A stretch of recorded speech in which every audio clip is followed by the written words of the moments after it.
নমস্কার। বয়স্কদের জন্য সস্তায় পণ্য সামগ্রী ও যেহেতু একমাত্র সম্বল সুদ, সেই সুদে আরও ইন্টারেস্ট। এই নিয়ে আমরা আলোচনা করব। তার আগে আপনারা অবশ্যই আমার চ্যানেলটি সাবস্ক্রাইব করে নেবেন।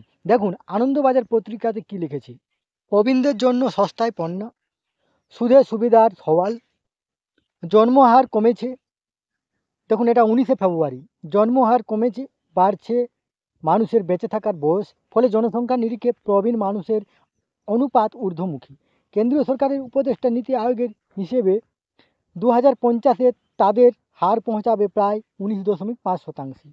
এখন যা 10%। এই প্রেক্ষিতে বয়স্ক মানুষদের জীবন উদ্বেগহীন এবং মিশ্রণ করতে এখন থেকেই সরকারকে কাজ শুরু করার পরামর্শ দিল তারা। সুপারিশ করলো এই লক্ষ্যে শুধু তাদের জন্য কর ব্যবস্থার সংস্কার, বাধ্যতামূলক সঞ্চয় প্রকল্প এবং আবাসন পরিকল্পনা। চোরা মূল্যবৃদ্ধির ধাক্কা ইতিমধ্যেই নাভিশ্বাস ওঠার অবস্থা হয়েছে প্রবীণ ও অবসরপ্রাপ্তদের, যাদের নতুন করে আয় বৃদ্ধির জায়গা নেই। জীবনযাপনের জন্য ভরসা জমানো পুঁজি, পেনশনভোগী হলে মাসে মাসে হাতে আসা নির্দিষ্ট টাকা।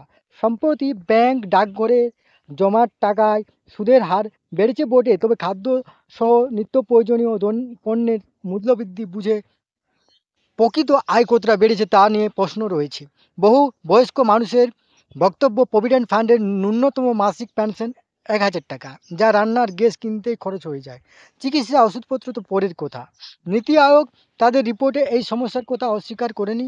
সেখানে বলা হয়েছে, যেহেতু ভারতের সামাজিক সুরক্ষা ব্যবস্থা সীমাবদ্ধ, অধিকাংশ প্রবীণকেই তাই সঞ্চয় খাটিয়ে তৈরি আয়ের উপরেই নির্ভর করতে হয়।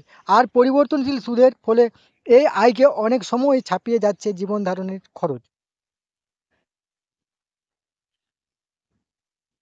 তাই তারা সঞ্চয়ের উপরে যাতে ন্যূনতম একটি নির্দিষ্ট হারে সুদ পান তা নিশ্চিত করতে নিয়ন্ত্রণ ব্যবস্থা তৈরি হওয়া দরকার।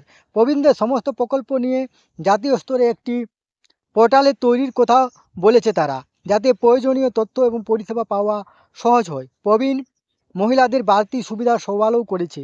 তাদের অন্যান্য সুপারিশের মধ্যে রয়েছে স্থাবর সম্পদ বন্ধক রেখে বেশি ধার দেওয়ার সুযোগ, খরচ কমাতে বয়স্কদের ব্যবহার্য পণ্যে জিএসটিতে বদল, সরকারি বেসরকারি যৌথ উদ্যোগে পিপিপি, কম খরচে শারীরিক পরীক্ষা ও চিকিৎসা। সুপারিশ কী কী মেন পয়েন্টগুলো ধরা হয়েছে। প্রবীণদের জন্য পোর্টাল, আর্থিক বোঝা কমাতে কর ও জিএসটি সংস্কার, জমার সুদকে নির্দিষ্ট হারে নিচে নামতে না দেওয়া, প্রবীণাদের বাড়তি সুবিধা, সম্পত্তি বন্ধক রেখে বেশি নগদের ব্যবস্থা, ব্যবসায়িক সংস্থার সামাজিক দায়বদ্ধতা তহবিল, দরিদ্র প্রবীণদের সামাজিক সুরক্ষা প্রকল্প তহবিলে দেওয়ার সুযোগ, কম খরচে চিকিৎসা পরিষেবা, দীর্ঘস্থায়ী রোগের চিকিৎসা ঘরেই। এই তথ্যটি আপনাদের সাথে শেয়ার করলাম। ধন্যবাদ। সুস্থ থাকবেন, ভালো থাকবেন।